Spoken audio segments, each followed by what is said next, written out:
মা, তো ছোটবেলার কথা আর কিছু বলে না? কে বেশি বদমাইশ ছিল, আমি না তোমার মেয়ে?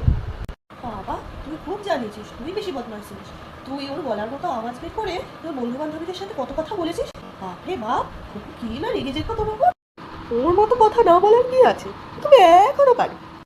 অসম্ভব তো বটে, আমার মতো ভয়েসে কথা বলে নিয়ে জীবনে কি করে নিয়েছিস? কিছুই না। ফুকু, থাম। ছোটবেলা এখনো ঝগড়া শুরু করিস না তো। ভাল লাগে না রাত্রে। ছোটবেলায় কথা বলছি, শুনবি কিনা? গাল বলবি। হ্যালো, কে ফোন করলো আবার? ব্যাংক থেকে ফোন করেছে। আরে বা, বুঝছো না, ওসব মিথ্যে কথা। ব্যাংক ব্যাংক কেউ ফোন করে, সব ঢপবাজি। একটা সেকেন্ড একটু হোল্ড করুন না। হ্যালো, আমি ব্যাংকের থেকে বলছি। আপনি কি মিস সোহিনী বলছেন? শুনে নিয়েছো? বেবি, মা চলে গেছে, এবার তুমি বলতে পারো।